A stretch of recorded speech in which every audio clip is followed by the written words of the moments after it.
Bonjour à tous et bienvenue dans cette vidéo sur le principe d'inertie dans laquelle je vais présenter le cas de la chute d'une bille dans un liquide. Pour illustrer donc l'utilisation du principe d'inertie et de sa contraposée, donc je vais faire l'étude du mouvement d'une chute d'une bille dans un liquide. Donc j'utilise la vidéo suivante.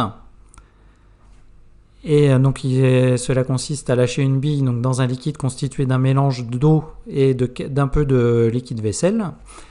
Et donc je vais commencer par faire donc le pointage des différentes positions de la bille. J'obtiens donc le pointage suivant, ici, après en ayant au préalable fait un étalonnage et placé un repère. Donc l'étude se fait dans le référentiel terrestre.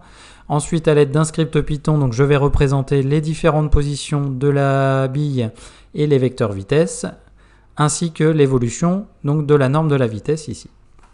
Donc je constate plusieurs choses. Tout d'abord sur donc, la trajectoire et les vecteurs vitesse. Donc ici je vois que donc, mes vecteurs vitesse ont une direction qui est toujours la même, qui est une direction donc, verticale. Donc mon mouvement ici est rectiligne. Ensuite sur l'évolution de la vitesse instantanée, donc de la norme du vecteur vitesse, ici je vais pouvoir décomposer donc, mon évolution en deux phases. Une première phase ici, dans laquelle, donc je vais appeler phase 1, dans laquelle la vitesse, la norme du vecteur vitesse augmente. Donc si la norme du vecteur vitesse augmente, il s'agit d'un mouvement accéléré. Et une deuxième phase dans laquelle, donc, cette fois, la vitesse reste à peu près constante. Donc si la vitesse est constante, il s'agit d'un mouvement uniforme. Donc le mouvement de la chute dans le liquide va se décomposer en deux phases. Une première phase où on aura un mouvement rectiligne uniforme et une deuxième phase rectiligne accéléré, et une deuxième phase dans laquelle on aura un mouvement rectiligne uniforme. Je poursuis mon étude mécanique en réalisant donc le diagramme objet-interaction de la bille. Donc la bille va subir l'action tout d'abord de la Terre, qui sera une action donc à distance d'origine gravitationnelle, et elle va également subir l'action du liquide, qui est une action de contact réparti. Donc j'ai ma bille qui va subir l'action de deux acteurs, tout d'abord la Terre, en pointillé car il s'agit d'une action à distance, et le liquide en trait plein car il s'agit d'une action de contact. Voyons donc les forces en lien avec donc, ces actions. Tout d'abord, l'action de la Terre correspond donc, au poids P, qui a pour caractéristique donc, de s'appliquer au centre de gravité. Il est vertical vers le bas et sa valeur ici vaut 1,64 10-1 Newton, connaissant donc la masse de la bille. Ensuite, l'action du liquide va intervenir de deux manières. Une première action qui va correspondre donc à la poussée d'Archimède, pi, qui a les caractéristiques suivantes. Donc elle s'applique au centre de gravité, elle est verticale vers le haut et sa valeur ici est de 2,17 fois 10 puissance moins 2 Newton. J'ai pu la déterminer grâce au rayon de la bille et à la densité donc, du liquide. Et enfin, donc l'action du liquide qui est l'objet d'une deuxième force qui sera donc des frottements fluides, petit f, ici, qui ont les caractéristiques suivantes. Donc ils s'appliquent au centre de gravité, ils sont verticaux vers le haut et la norme correspondante est en fait est proportionnelle donc, à la vitesse de l'objet. Je vais maintenant mettre en lien donc, toutes ces informations sur un schéma. Donc première phase, nous avions donc un mouvement rectiligne accéléré, c'est-à-dire que le vecteur vitesse n'était pas un vecteur constant.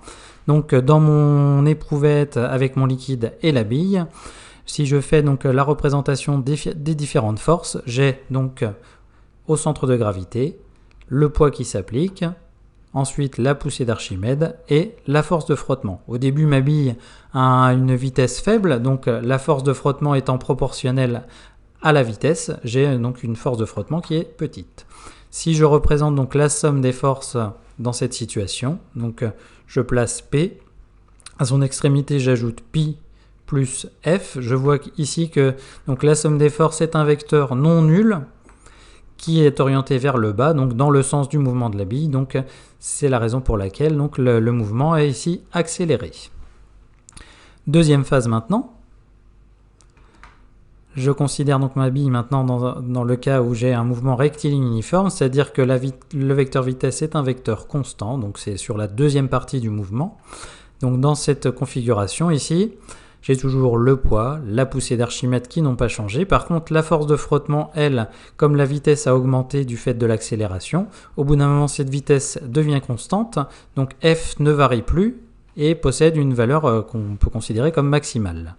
Donc dans cette configuration, si je trace maintenant la somme des forces, j'ai donc P plus pi plus F, et je vois cette fois que donc, je retourne sur l'origine de la première force. Donc ici, la somme des forces est égale au vecteur nul. Donc ici, pendant donc, le mouvement de ma bille dans l'éprouvette, au début, la force de frottement est quasi nulle.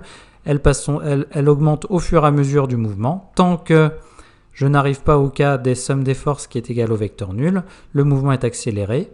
Puis tout d'un coup, la force de frottement est suffisamment grande pour compenser les forces au global, et j'obtiens donc le cas somme des forces est égale au vecteur nul. Dans ce cas, j'aboutis sur le mouvement rectiligne uniforme. Donc première partie, j'utilise la contraposée du principe d'inertie. La vitesse est différente du vecteur nul, est différente d'un vecteur constant, donc la somme des forces est différente du vecteur nul. Alors que dans la deuxième phase, j'ai le principe d'inertie qui s'applique. Le vecteur vitesse est un vecteur constant, donc la somme des forces est égale au vecteur nul.